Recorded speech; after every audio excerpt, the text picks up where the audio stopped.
Hey everyone, and welcome to Promote Hope Podcast, episode 11, Healthy Boundaries Part 2. So, if you haven't watched part 1, you may want to go back and watch part 1 before we get into part 2. Because what we discussed in part 1 was how to have healthy boundaries with ourselves. And when I was talking to Lucretia, which is my special guest, she was telling me that it's good to know boundaries for yourself before you have boundaries with other people. So before we can execute boundaries for other people and tell other people what we need, we first have to be in tune with ourselves and know what we need for ourselves and even how to set those boundaries for ourselves. So that is on the last podcast of last week. This week, we will be discussing, I'm going to be interviewing Lucretia Robertson and asking her questions about how to have healthy boundaries with people. So, ourselves first, now we're in relationships. And not even a sense of relationships just for married people, but also any relationship with your families, with your friends, with your siblings, with your people at your job, employees, all of that. So we're going to break all of that down for you today. So let's get into it. Lucretia, welcome back. Thank you. Thank you so much for doing a part 2 with me. That was so wonderful of you to take another, time out of your schedule to do another podcast. But I just feel like boundaries is so important for people. Yes, it is. When I hear my friends telling me what's going on in their lives and me telling them what's going on in my life, all of it, like the seed of it is we don't have boundaries. Mhm. So before we get into relationships, can you just let us know again what is boundaries? Yeah. So what I have learned over the past few years through my own experience, and of course through things that I've read, that boundaries are like basically a defining line. So boundaries are a way for me to reflect back my identity to you, to reflect back to you what is me and what is not me, and therefore what I'm willing to take responsibility for and what I'm not willing to take responsibility for. So boundaries, of course, are unique for each person and they reflect like their personality and their style and their needs and what they value. But I would define boundaries that way, like this unique way in which I identify and the uniqueness of my personality or of my style that separates me from you, right? Last week you talked about connecting with people and starting out small with your boundaries to other people, with people that you feel is a safe space. So I Right. think my husband is a safe space, so I would practice using my boundaries with him. But how do I communicate with other people my boundaries? In a Mhm. sense of, do I do it when the situation comes up? Or do I set these boundaries like when we first get in a relationship? When is it appropriate to share the boundaries now that I know what I need? So my answer to that is it depends. It's situational, right? So let's use the example of you're out with some friends and a strange man comes up to you and suggests that, he wants some money or he wants a ride. Like you don't have time to build a relationship. That's the moment to make it really clear that you have violated my space, right? So you know how our sisters, our people like to be, if you don't get out of my face, so it depends on the situation. If you're entering into a relationship or you have a relationship with someone that you want to kind of change the parameters of the relationship, the best way to do it is to, of course, be very direct, but not to do it when you're overly emotional. Because I think what we do, and I have been guilty of this, is I'm expressing out of an emotion, Mhm. not out of a need that I know I will be able to communicate and like maintain in their relationship, right? So finding a time where you're not so emotional that you can't clearly communicate what your needs are. So it depends. It's situational. If I'd say this again, if you're being, physically abused, it's not the time to try to figure out how to say it nicely or should I say it, right? But if it's just a matter of you have a friend that's always late, like There's a time to communicate that to them. If you're on your way someplace and they're late and you're frustrated, not that's not the time to start, getting into you're always late and that's not the time. You have that conversation later on. But yeah, it depends. So, my next question is, why do people find it offensive when we do share our boundaries? Why are people hurt when we say, "This is my boundaries. You're always late. You're invading my space. I don't like it when can you please not?" Why are people not able to receive that? Yeah. So I can only share from my own personal experience because I'm not a counselor or therapist or anything like that. Um, my work with training people or developing leaders oftentimes exposes me to like a part of them that maybe other people might not see. So what I have experienced is for people who boundaries is a new thing, right? So someone gives them feedback about, you're always late or you're always interrupting or you're very critical or you take things without asking. For those people, part of what I think is that we have called their character into question, and most people, there's a lot of pride and ego around that. Like, you're telling me I'm a thief? Well, no, what I'm telling you is you've made some assumptions about our relationship. You've taken some liberties. And what I'm asking you to do is when you go in the refrigerator, don't just take stuff out, make sure you ask me. So I Right. think that's part of it. The other thing is, my experience has been oftentimes with individuals when I've asserted a boundary or asserted a need to establish a boundary. Um, there was a need that they had that was being met when I didn't set the boundary. And by setting the boundary, I am no longer able to meet your need, right? So now they're offended because they've become the victim. Like, who are you to try to bully me and tell me what to do? Well, that's I'm not suggesting that. What I'm saying is this is what I need. I'm making it clear. That's me setting my boundary, and I'm saying going forward, if this doesn't happen, we need to change that.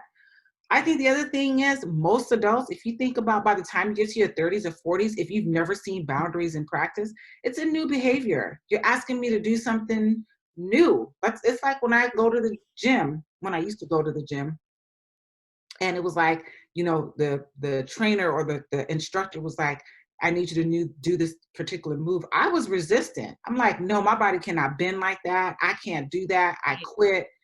So it's a new behavior, and most people respond to change or to something new with a little bit of fear. Sometimes it's anger. They just feel misplaced, right? So a lot of times that's why people are offended or hurt or put off when you establish boundaries. But I will tell you that most often, at least in a family setting, from my own experience, it's because by me establishing my boundary, I'm taking away whatever freedoms or liberty those people had. And so now, if, for example, I say I'm not available after a certain time, they don't have the access to me like they used to have. No, you can't call and ask me to borrow money because I'm not doing that anymore. They don't have the access to me anymore that they used to have. No, don't call me venting about, XYZ. We've already talked about it. We talked about what a solution might be. You didn't put that into place, so I don't want to hear that.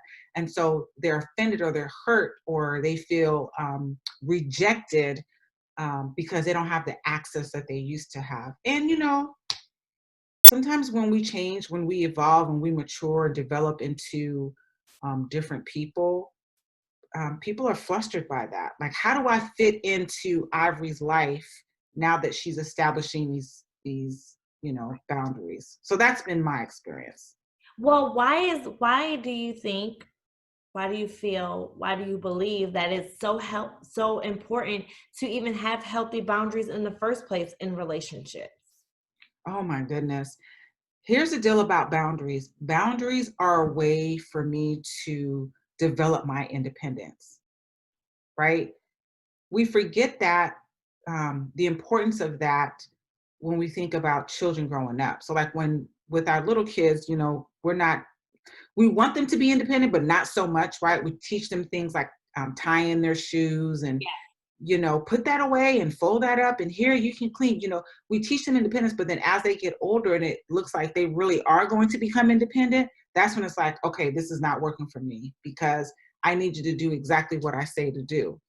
And so boundaries are important, I think most importantly, because we become independent beings, we become independent in our thought. And so I can differentiate myself from you. I can own my own emotions. I don't have to absorb everybody's emotions. I don't always have to get caught up into drama because I have established healthy boundaries. And I realize that, you know what, Ivory, you got beef with old girl, but I don't got beef with her. So I'm not getting into it with you. It's not going to be like junior high school where we're all mad at the same person, but we don't really know why.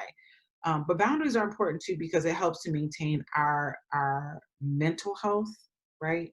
There's a lot of people who experience um, depression um, or stress or anxiety that's not even theirs, right? It's related to Right, somebody else's right, situation. right, that they're carrying. Yes, yes. So let's talk about that for a second because it's going to tie into my next question of when people overstep my boundaries, what am I receiving? What kind of behaviors am I taking on? What kind of burdens am I taking on by letting people cross my boundaries and allowing people to overstep their place in my life? What am I allowing for myself? You know, Yeah. I think I was reading something somewhere where the author, I can't remember where it was, where the author basically called that like boundary violators, right? People who just disregard your boundaries for the sake of their own needs. But it goes back to what we've been talking about last week and what we, have just been talking about. When other people violate my boundaries, oftentimes what I'm experiencing is their lower sense of self-esteem or self-worth, and their identity is tied into me or my experiences. Their identity is tied into yeah, being the victim. Their identity is tied into being the savior. Like they always got to save. You're always here to fix and solve my problems. I didn't ask you to do that, but those kind of people. So right. just oftentimes fall in between those things, and so that's what we're experiencing.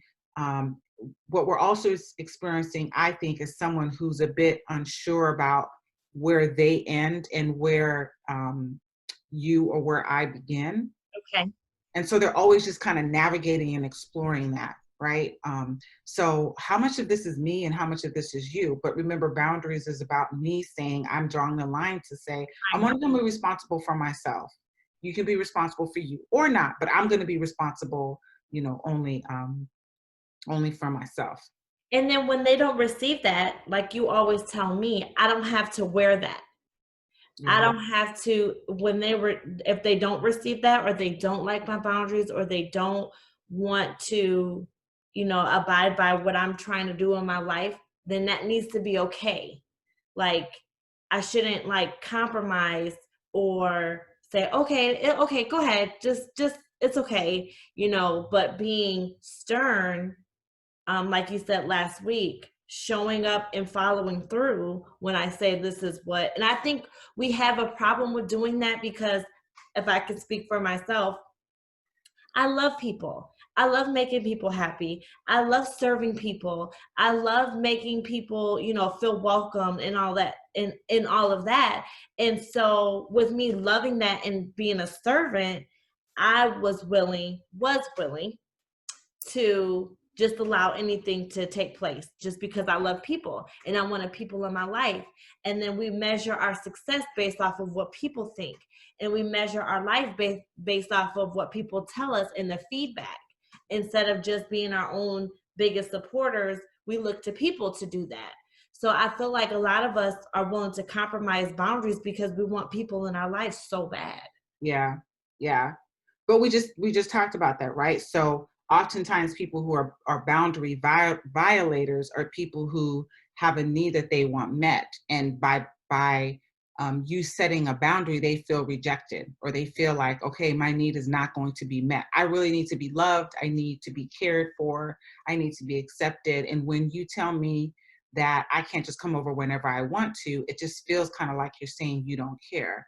And so people will put that on you, right? They'll put the guilt on you, you know, you don't care about me. And I told you I was having a hard time. And when I called you, you just seemed so wrapped up in your kids. And, people will do that to you. But as you just said, as you just led into, we don't have to own that. We don't have to wear that. That doesn't have to be part of us. We don't do that. We don't take that on when people are violating boundaries around our kids. Right? When people talk to our kids crazy, we don't be like, oh, I don't know if I should correct this person because then they'll be mad. We don't care. So No, why, as women, don't we have that attitude for ourselves to right? say, no, I'm going to be very clear about my boundaries. I'm not going to be disrespectful, but I'm going to be very clear. I'm be assertive, and I'm going to be consistent, and I'm be very clear about the consequences, and I'm going to follow through. And if they have a hard time with that, man, the compassionate side of me is like, oh, I hate that for you. Yeah. But the part of me that's developing healthy boundaries is like, Yeah. you'll be all right, babe. You'll make it. You'll make it. And it goes into me talking about people of authority because growing up, I was trained and taught, which I should be because I'm teaching my kids, you respect the teacher, you respect, your dad, you respect me, you respect people around you. But now that I'm an adult, I carry that same thinking process, which is great. I think we're supposed to have respect for people in authority. Yeah.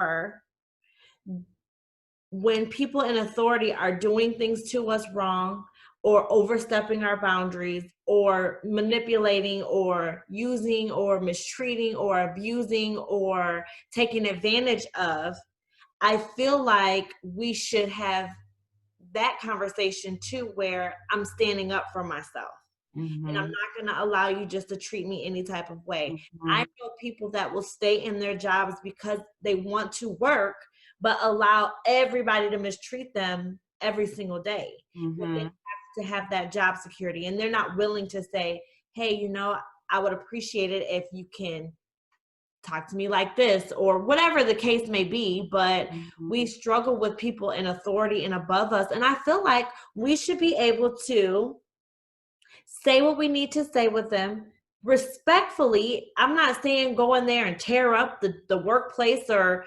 your family's house or whatever, but respectfully tell your father, hey dad, I appreciate you coming over and cleaning my house all the time, but I think I'll let my husband do it, or whatever the scenario is.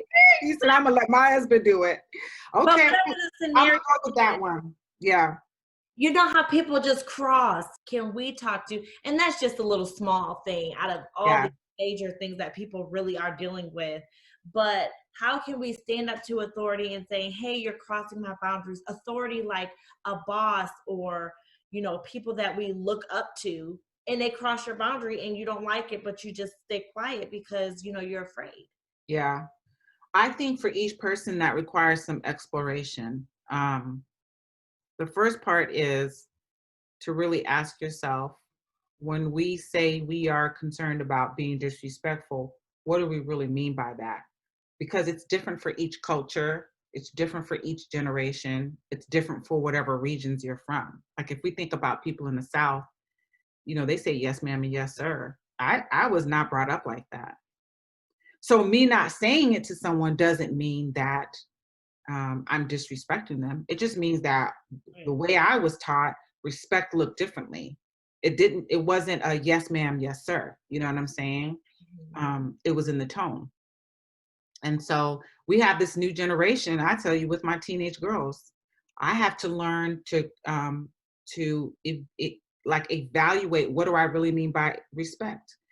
um, they have a whole different way of communicating. And they'll say something to me, and I'm like, you better watch your tone, because I'm remembering that stuff my mom said. Yeah. And I haven't yet changed my response. Let me just be honest. I haven't changed my response, but I do need to evaluate that, because what am I really saying? Like, am I getting caught up am I making assumptions about what their tone means? Right. So first thing first, I think any woman, any person should explore, what does it mean to respect and to be disrespectful? That's the first thing when we talk about setting boundaries and setting boundaries with people in authority. And then the thing that I have told people before, leaders before in a classroom, is try writing out a should list. Because boundaries is all about priorities, what I value, what I believe. So try writing out a should list. Just kind of free writing it. What are all the things you were taught by your family, in the community you grew up in the church you went to? What are the things you were taught you should do? What are the things you were taught as a woman you should do? Okay. What were the things you were taught as a child you should do? Okay. What were the things you were taught as a Black person you should do, as a wife, as a mother? Then go back over that list and really evaluate, how does this line up with my beliefs? Like really line up with my beliefs. Mm-hmm. And are there things on here that I've just kind of taken on that has nothing to do with respecting a person, has nothing to do with showing that I honor people, has nothing to do with whether or not I'm a good mother or a good wife or a good person, or if I has nothing to do with whether or not I'm a woman, Yeah. right? Yeah. So I'll give you a silly example, but it's a good example. Growing up, one of the things my mom was very concerned about appearance. And I'm not going to say that I'm not, because I am, but appearance was really important to her. You're going to look clean, respectable, you brush your teeth, everything is right. Everything is right. Your clothes, everything, right? And what that included sometimes was, you're going to wear a girdle. You're going to catch all that stuff, put it all together. We don't want nothing jiggling, put a girdle on. And I remember being like 13 or 14 and my mom was like, you need to wear a girdle. Now, looking back, that just seems wrong. Like, I'm not going to tell my 13-year-old daughter, you need to wear a girdle. You're 13, be 13, right?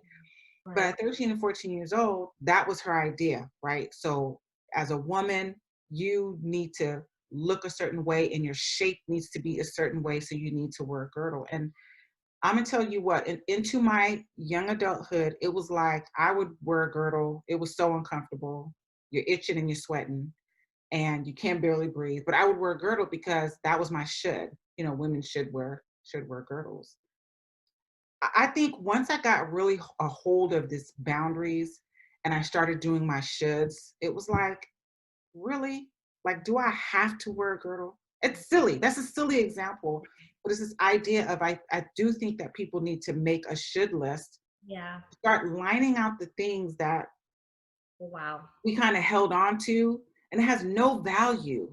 Yeah. Has no value, but we're unable to set boundaries because I got this should list that's 100 item long, and there's no way for me to maintain my boundaries and keep the should list. Yeah. And some of the things that was on my should list, that were more serious, were like, you can't contradict anyone in authority or anyone older than you.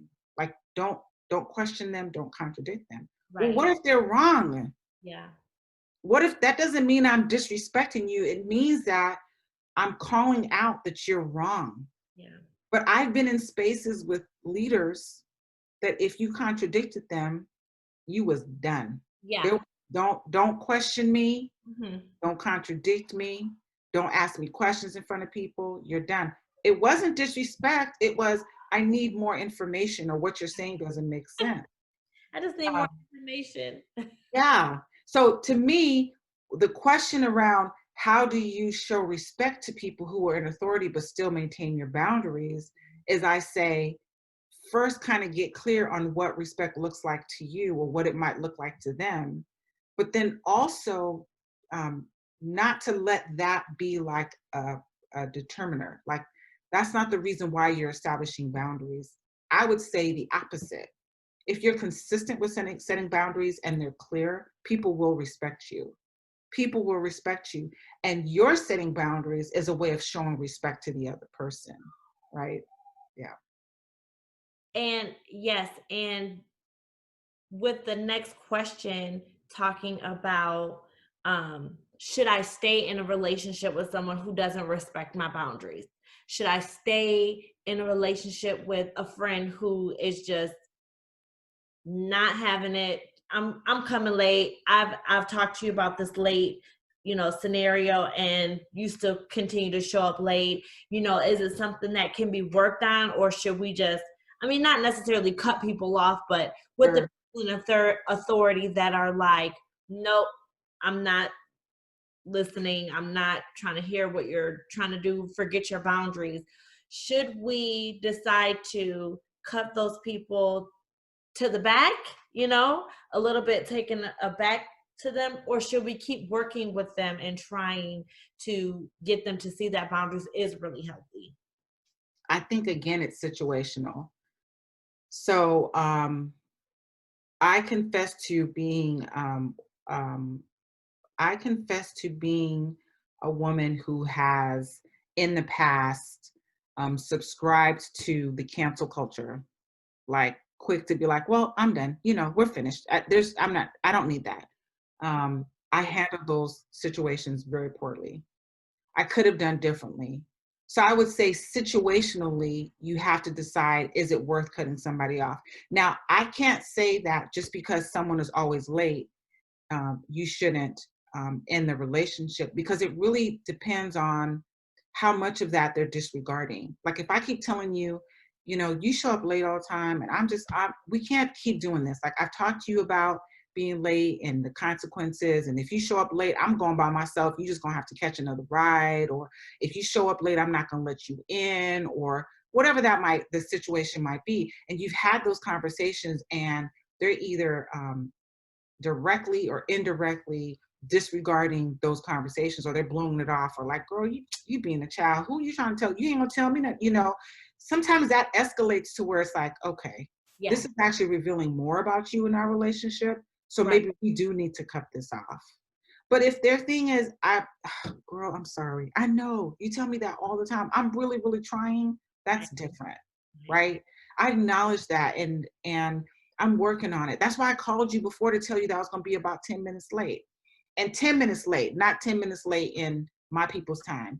Um, but those are the times when we have to decide, okay, that might be worth keeping that relationship. But again, situationally, if you're in a relationship with somebody and they refuse to honor your boundaries is always a source of argument and disruption. There's always a conversation. There's always drama. There's always, I'm not talking to you, and whatever, be whatever, click, that kind of thing. Then I think those are the type of relationships we need to go back and evaluate and say, is Right. this person really willing to change? Because if they're not, I don't know if I need that energy in my life. Boundaries are about controlling your space and the energy that's around you. That's what boundaries is. That's the benefit of having boundaries. And so if you don't want drama, that means you got to set the boundaries that say no drama allowed. You're bringing the drama. I told you, don't bring it. If you keep bringing it, we're going to have to be done with that. So those are the times to really evaluate. Now, obviously, again, if it's your immediate family, your parents, your siblings, you can't really be done with them unless it's abusive, right? Right. Or it's a relationship where maybe there's some addiction involved, and you really need to kind of cut those ties so that you don't get sucked into it. But you can't really do that with your family, or with your children, or anything like that. But again, boundaries are not a hard wall, a brick wall, or a hard fence. Right. Boundaries are very flexible. Right. Like today, I thought of the example of silicone. Ever use those silicone cupcake things? You can reuse them. Have you ever used anything Yeah. like that? Yeah, Yeah. those are so flexible. I mean, they endure a lot of heat, and they are firm once you put the cupcake batter in it, but they're very flexible. Boundaries are like that. They're like, look, Right. it doesn't have to be a fence. It doesn't have to be a wall with my family. But what it is going to be is, it's going to be consistent. I'm going to be assertive about it. It's going to be consistent. And the consequences, I'm going to follow through on the consequences, right? Every time I come over for family dinner, there's a fight, something gets broke, and somebody gets cussed out. Mhm. The next time I come to family dinner, if that's what happens, if we can't have a civil, Yeah. calm dialogue, I am leaving and I'm taking my kids. Yeah. What? You don't want me to take your grandkids? Then you probably want to make a decision, because I don't want my kids to see that, Yeah. right? I'm not cutting you off. I'm just saying, dinner's over. Call me. Maybe we'll get together when nobody else is around. But boundaries are always flexible. And what I love about my marriage, because that's the biggest boundary right now in my life. Like that's the biggest relationship that I focus on my boundaries with, because we have to make a lot of decisions together. Money, working, moving, living, kids, like everything we have to run by each other. This person in my life has to agree or disagree with what I'm doing in my journey. But Hmm. one thing I love about my marriage is the willingness. Like both of us are at least willing to say, if I'm in a place where I'm like, I'm working on boundaries, I can Yeah, share that, and he'd be my safe space to say, okay, I'm willing to let you. He may say, I might not even be there yet. But if that's what you want to do, I'm willing to let you be who you are. And yeah, I feel like those relationships are worth keeping. The people who, even if they don't want to even deal with their own boundaries or work on themselves or change, but they're saying, hey, I love you so much that I want to at least respect what you're doing. yeah, Yeah. yeah. That's important to have people like that in your life. I made a note to myself earlier today to remind myself that I am most like the people I spend much of my time with. So if you find yourself struggling to establish boundaries, it's more than likely that you're around people who have not established boundaries, Right. or they don't respect boundaries. Right. But if you find that as you're establishing your boundaries and you're developing them, they're getting easier and easier, it's because you're surrounded with people who have established boundaries and they're willing to support you in that. So, for anybody listening or anybody watching, if you're struggling with boundaries, the question to ask yourself is, why do I always find myself here? What is the common denominator? The common denominator is you, and you may be surrounded by people who have not established healthy boundaries, are not interested in healthy boundaries, don't know about healthy boundaries, and therefore that's just what you're getting back. That's what's getting reflected back to you. Right. um yeah. Well, my last question is, with boundaries, and this is more of, well, like again, in any relationship, when you are compromising, who decides on, okay, so say we're wanting to go to an event and I don't want to go, you want to go. Well, the other person's like, well, you always want to go. When the disagreements start, and you kind of talked about not to really make decisions in your emotions, but when the disagreements start, is that a time or a place for me to share, okay, you're crossing a boundary? How can I effectively use boundaries when I'm compromising? Does that mean, if I'm compromising, does that mean that sometimes my boundaries are going to have to be put to the side? Or But remember, we said boundaries are flexible. So you're not putting your boundaries to the side. You're saying, in this situation, because I value this relationship. Boundaries, of course, are about what we value, what we prioritize, those things that are important to us. Because I value this relationship and I value this person, I value our time together, then you're being flexible with your boundaries. So you're saying, okay, you know what? I could bend on this situation. so I you're would offer that. Say that again. so you're saying that every situation doesn't necessarily mean your boundary is going to be met. Like, for an example, sometimes it's okay to say, "Hey, I'll go with you today," and willing for ourselves, because I don't want people to think, and myself to think, that once I make this hard wall boundary, I'm done with everybody. Yeah, yeah, You crossed it, you crossed it. You know what yeah. I mean? And that's why boundaries should really not be, they're not, if it's a wall, it's not healthy. There are people walking around with walls. That's not healthy, because you're not letting good people into your life. You're not opening yourself up to love and to being happy and to experiencing joy and to getting feedback. Those people walking around with walls, that's not healthy. Those people walking around with no boundaries, like, yeah, you can come and go as you please. Those are the people who jump in and out of relationships. Yeah. They meet somebody on Friday, they're in love by Sunday. Those are those kind of people. They tell all their business. Everything goes on social media. You know, Yeah. there's those kind of people. That's why boundaries are intended to be very flexible. You should be able to Go out to your front yard and say, I want to move the fence back a few feet. And you just move it back. I'm moving it forward because this situation calls for me to move my boundary forward because I want to have less to do with these people. Compromising is all about saying, during this particular moment or for this particular situation, I'm going to flex my boundaries. I'm going to adjust it for the moment, because this person or this situation is important to me. Or you know what, they need me to invest a little bit more in the relationship. So I'm going to have to be flexible. I mean, it's going to require some sacrifice. But if we're compromising, if we're sacrificing because we're looking to get something in return, that's not a boundary. That's manipulation. And that's a whole different A conversation. whole nother. Whole different conversation. Yeah. So that was my final question. But do you have anything else that you can leave with us regarding boundaries? Having relationships is so hard. Being in marriage is so hard. But the reason being that I'm learning is because I have my expectations, I have my imagination, I have what I want the other person to do, I have what I want to do, and I have no boundaries. So I'm all jacked up. So when I married Hap, I was all jacked up and nobody was, sharing this information. And it's okay, we stayed together, we made it to this point. But now that I have more information, I can put to work. And it does work. And Yeah. like you said, it makes Hap feel like, well, maybe I need to establish some boundaries. He starts to evaluate his own self. Yeah. Oh, that's working for you. That's healthy for you. I like that. You know what I mean? I want to establish that for myself. So Yeah.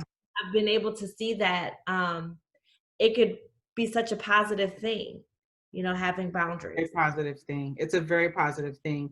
And what I would offer is that I have a heart for women really experiencing their greatest potential. I feel like we're not taught a lot of things early on that will help us to be emotionally healthy people.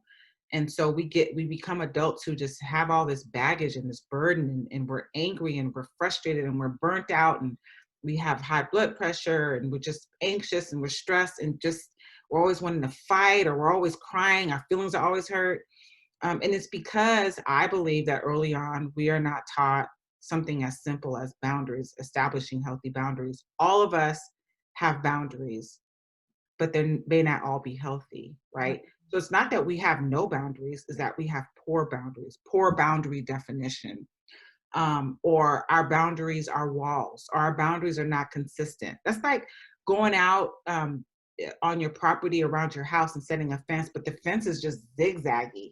And some places there's no fence, some places it's high, some places it's low, some places it's That. broken down. You're like, what is that, a fence? We need to establish healthy boundaries, and they need to be consistent. So the fence needs to look the same all the way around. It needs to have, entry points where you can come in and out. And so part of doing that is do the should exercise. Not only should you create a list for yourself, like what are the things have I been taught that I should do? And we all have it. We all have that list of, Yes. girl, you ain't supposed to do that, Yes. you know, that our moms teach us, our dads teach us, our older siblings teach us, our community teach us. So we all have a list, but on that list also add, what are the things that I have taught other people they should do, right? That's a boundary issue. You Yeah. can't tell nobody what to do. You can't tell anybody what to feel or what to think. We can only serve to use our life to influence them, Yeah. and leave ourselves open. So when we're invited in to have that conversation, we could talk about, have you considered this? Have you considered that? But that's another boundary issue. People feel like, well, I need to be able to tell you what to do. I know everything, so I'm going to put everything on social media. I'm going to tell you what to think and how to feel. I'm going to be critical and judge you and bully you if you don't feel the way I feel. That's a boundary issue. That's a boundary issue. Yeah. So having said all that, the other thing I would say is, if you're feeling resentful and angry, disgruntled, burned out, you're always anxious, you're stressed, you're always worried. Now's the time to say, where are my boundary issues? What am I really struggling with? Because maybe I'm anxious because I have a whole bunch of shoulds that I need to just let go. Maybe I'm resentful because I never actually said to the person, when you do this, I feel this. Therefore, please stop doing that. And oh, by the way, if you don't, here's the consequence, right? Or maybe I'm burnt out because I keep having this conversation, but I never follow through with the consequence. I told them that I wasn't going to go out with them on Friday anymore if they keep showing up late, but I go anyway because I let them guilt trip me into going. So now's the time to make the list, evaluate if you feel these ways, these certain feelings. Maybe you need to set some boundaries, but now's also the time to start being firm and to follow through with the consequences. So if we say, Mhm. for example, to my boss, while I appreciate what you're saying to me, if you Right, continue to yell, I'm going to hang up. Or if you continue to yell, I'm going to walk out the room. right. If you say that, but you don't follow through with it, it's like our kids. When we don't follow through with stuff, they're like, yeah, right. That's just mom talking. Yeah. And then what I have found is people start to not trust you because it's like, yeah, you said that, but you didn't really do anything. Do you mean it? Are you going to keep your word? Because you're not really consistent. So there's a healthy side of following through on consequences is people start to trust you. They're like, when Cree said that she was going to do this and she did it, I trust and believe. Yeah. That's why people say trust and believe. Yeah. They mean it. They're like, okay, watch, I'm gonna do it.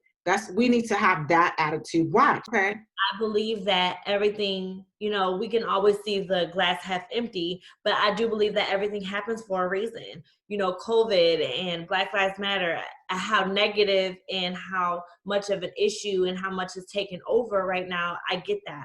But on the positive side, it has revealed a lot to me about myself, Yes, in a sense of how I feel about other people when they don't feel the same way that I feel. I right, myself. Like I had to make sure that just because you think differently or feel differently or have a different background or a different culture or a different way of thinking, I can still respect you and have a relationship with you. right, And you would think that I would already know that with being married, but it really came out that with all these different opinions, with all these different facts, with all this different information and how everybody handled it and how I handled it, I would look at people like, are you serious? Like I was so judgy with COVID and Black Lives Matter movement and some other things that's going on in the world. I became so judgy of how people handled it because I thought I knew how to handle it. sure, Well, this may work for me, but this may not work for them. And I don't have that, like you said, when people let you inside, then you can start saying, hey, well, this worked for me. Still right, not saying you should, but just offering that, encouragement of what worked for you. Um, I didn't realize how bad and judgy I was until all of this because I'm like sitting, thinking, spending hours and hours of feeling how people should handle the situation. So I would look and be like, oh my gosh, she tripping. Oh my gosh, I was all in everybody's business and everybody's way of dealing and coping. But I had to check myself like, hold on, that's not my place. I don't know right, what they're going through. I don't know, what God is doing in their life. Like, it's not for me to say, you should be doing this or you shouldn't be out there protesting or whatever the case may be. And I had to really check myself. So, was that a boundary within me that I needed to make, or a boundary in me that I need to check for how I treat other people? I think it's both. Because I would say culturally speaking, at least from my perspective, my mom is from the islands.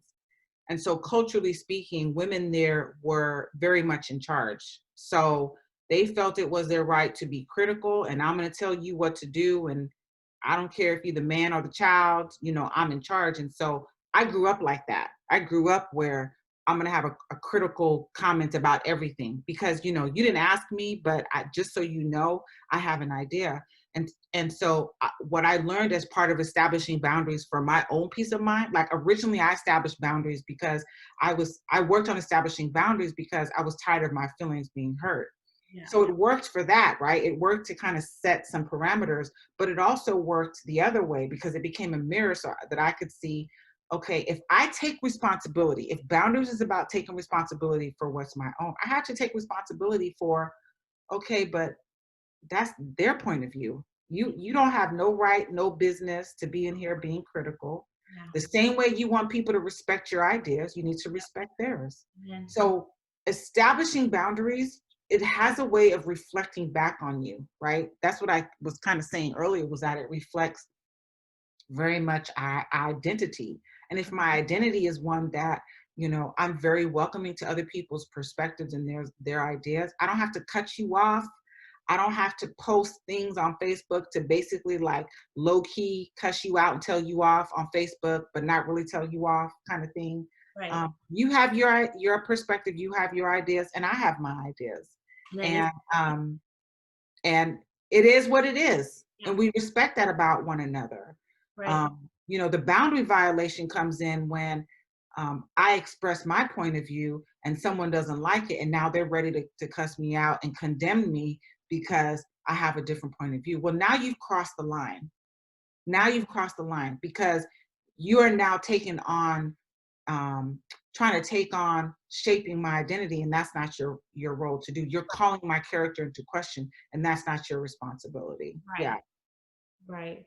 Well, I totally appreciate and I agree. And I just thank you so much for coming into my life, teaching me this, because it wasn't until, we had this seminar this time last year that I even knew what a boundary was. I mean, you hear it, you hear it, but I mean, when I start to effectively put it into practice, I remember asking a question and you shut me down. You probably don't even remember, What was but the question? Oh my gosh, I didn't mean to shut you when down. Hat was sitting with me and I said, "What? Pretty much, what's wrong with him? Because I have all these ideas and I'm just doing my life and I'm just go getter, outgoing, and he's just like, I'm good." I And don't even remember the question, but if your hand was going like that, it was going like okay, your that. hand was probably going left and right like that. Okay, all right. What And did I say? said something. You said he does not have to move the same way you move. Mhm. He does not have to be outgoing, adventurous. He doesn't have to be anybody he does not want to be. And Right. you also said that I have to respect his space and who he's trying to be. Oh, I was hot with you. You were not Team Ivory at that point. But what I learned, and then when we left, like I was kind of quiet, he was kind of quiet. And what we learned is we're individuals and that's okay.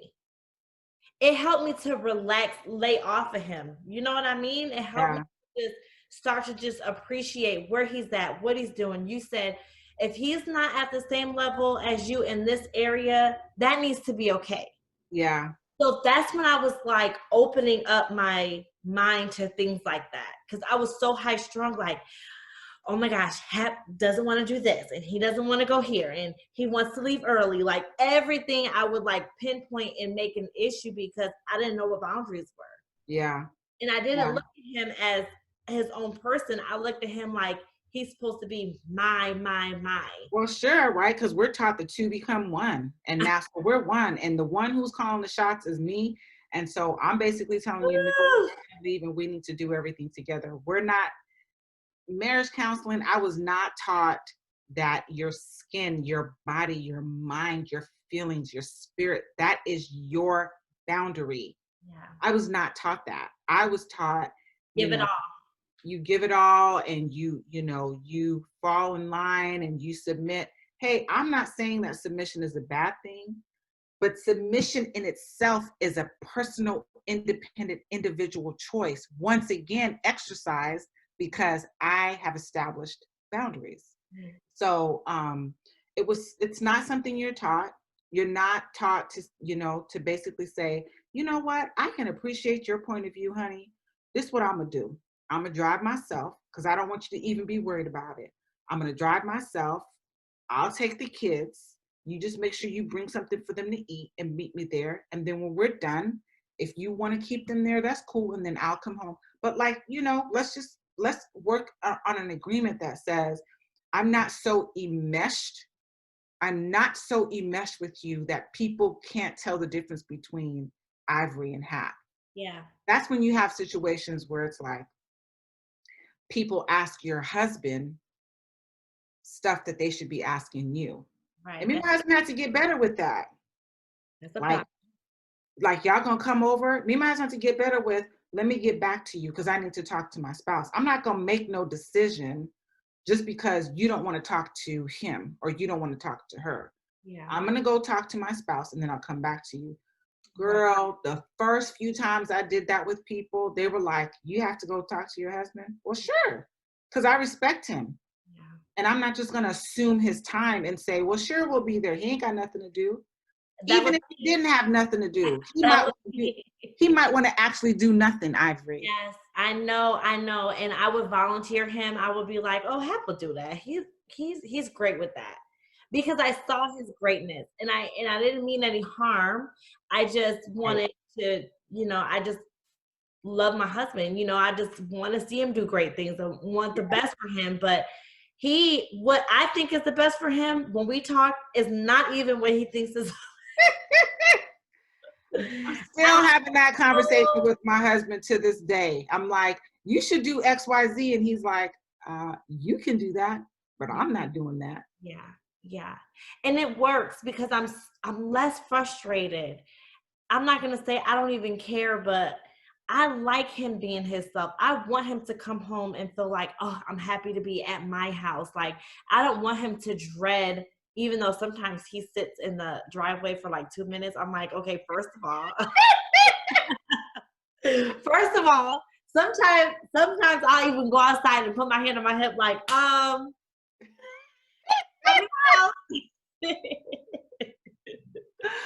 my goodness. I was doing that to my husband too, because he would actually sit in the car in the garage longer than 2 minutes. Like sometimes he'd be out there 30 minutes because he's watching something on YouTube and I'd be like, are you coming inside? And he's like, no. yeah.